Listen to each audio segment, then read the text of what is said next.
ان دونوں کیفیات کو جمع کر لیجئے۔ پہلی کیفیت وہ یہ احساس کہ میرے رب نے کہیں مجھے چھوڑ تو نہیں دیا، یہ تشویش، یہ اضطراب کہ عشقست و ہزار بدگمانی۔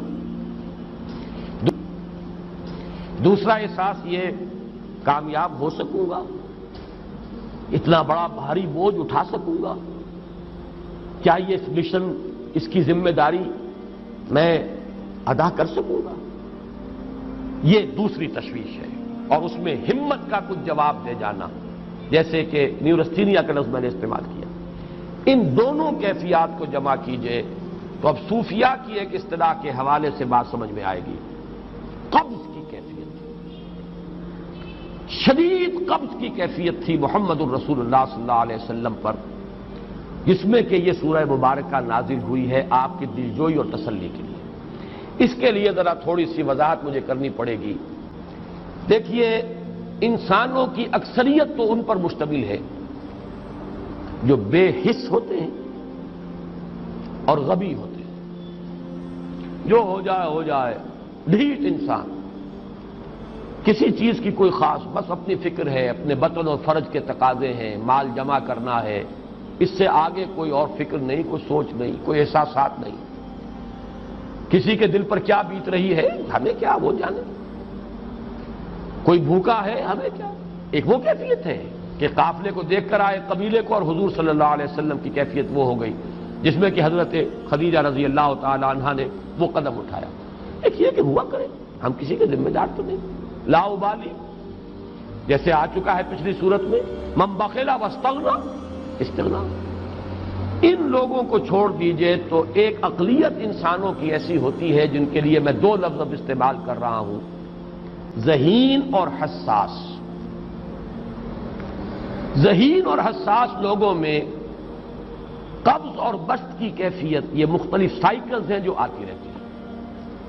کبھی طبیعت میں پشمردگی ہے، دل بجھا ہوا سا ہے، کچھ نا امیدی سی ہے، خود اپنے اوپر اعتماد کی کمی محسوس ہو رہی ہے، مجھ میں صلاحیت نہیں ہے، میں کچھ نہیں کر سکتا، اب تک جو کچھ کیا بھی ہے، امنگ بھی ہے، امید بھی ہے، روشن پہلو نظر آ رہے ہیں۔ قبض کی کیفیت میں تاریک پہلو نظر آتے ہیں، مایوسی کے پہلو نظر آتے ہیں، پیسیمزم کی کیفیت۔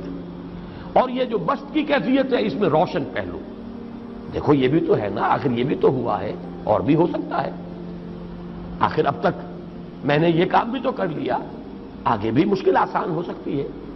یہ دو کیفیات ہیں قبض اور بسط کی، جن کو کہ صوفیاء کرام نے یہ اصطلاحات، یہ عنوان دیے، قبض اور بسط۔ جتنی انسان کے اندر حساسیت کی کیفیت زیادہ ہوگی، ذہانت زیادہ ہوگی، اتنا ہی یہ جو ویوز ہیں اس کی ایمپلیٹیوڈ زیادہ ہوتی ہے۔ کم ذہین انسان ہے، کم حساس ہے، آئیں گے تو صحیح ہے، لیکن یہ کہ وہ ویو جو ہے اس کا ایمپلیٹیوڈ جو ہے اس کے اندر اوپر اور نیچے کی کیفیت زیادہ نہیں ہوگی۔ لیکن جتنا یہ معاملہ بڑھتا ہے، یہ جو ویو ہے اس کے ایمپلیٹیوڈ بڑھتا چلا جاتا ہے۔ لیکن نارمل انسان کا معاملہ یہ ہے کہ یہ حدود کے اندر رہے، اسی کی ایک کیفیت جو ہے اب نارمل جب ہو جاتا ہے، یہی ہے جو جدید ہماری جو سائیکولوجیکل میڈیسن ہے اس میں اسے مینیکس ڈپریسو سائیکوسس کہا جاتا ہے۔ مایوسی ہوئی تو اتنی ہوئی کہ جیسے کمر ٹوٹ کر رہ گئی، اور اسی ڈپریشن میں ہوتی ہیں خودکشیاں، خودکشی کر جاتا ہے ڈپریشن۔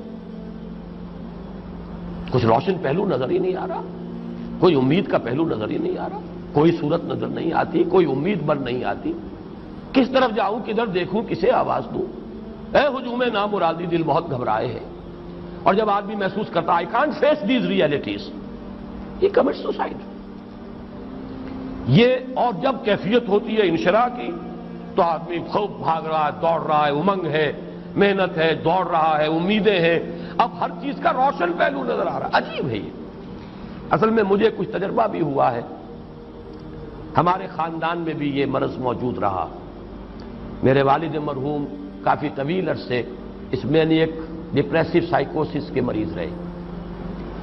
کچھ ہوتا ہے یہ معاملہ، ویسے بھی شاید ہمارا خاندان جو ہے اس کیٹیگری میں آتا ہے جس میں ذہانت نسبتاً کچھ زیادہ ہے، حساسیت بھی نسبتاً کچھ زیادہ ہے۔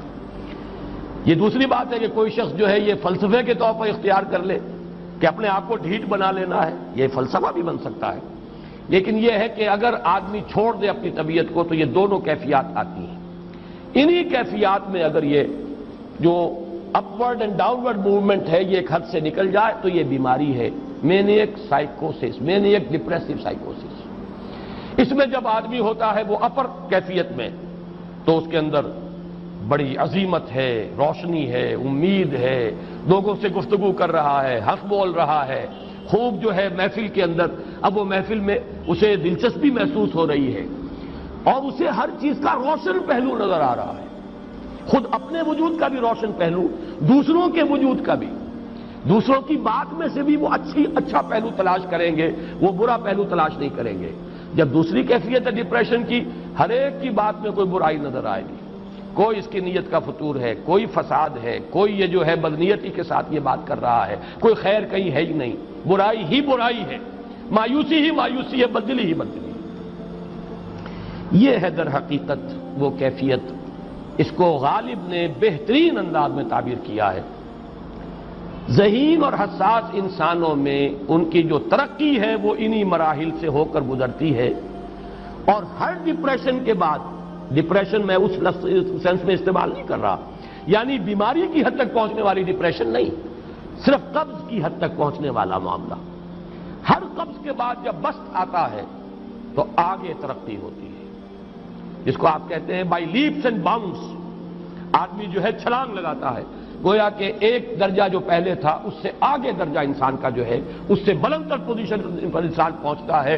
ہر قبض کے بعد جو نیا بست آتا ہے وہ ایک نئی کیفیت، نئی شان، نئی بلندی، نئی رفعت لے کر آتا ہے۔ اس کو غالب نے تعبیر کیا ہے بہت خوبصورت انداز میں، رکتی ہے میری طبع تو ہوتی ہے رواں اور، یعنی شاعر بھی کبھی ایسا وقت آتا ہے شعر جو ہے اس پر نازل ہی نہیں ہو رہا، شعر نہیں کہہ پا رہا، طبیعت میں رکاوٹ سی ہے، بندش سی ہو گئی ہے، کوئی کلام موضوع ہو ہی نہیں رہا، لیکن پھر جب یہ کیفیت جو ہے بدلتی ہے اور جب پھر بست کی کیفیت آتی ہے، رکتی ہے میری طبع تو ہوتی ہے رواں اور، پھر اس کے اندر ایک جولانی نئی ایک کیفیت جو ہے انشراح کی، وہ ایک بالکل نئی کیفیت، نئی شان کے ساتھ۔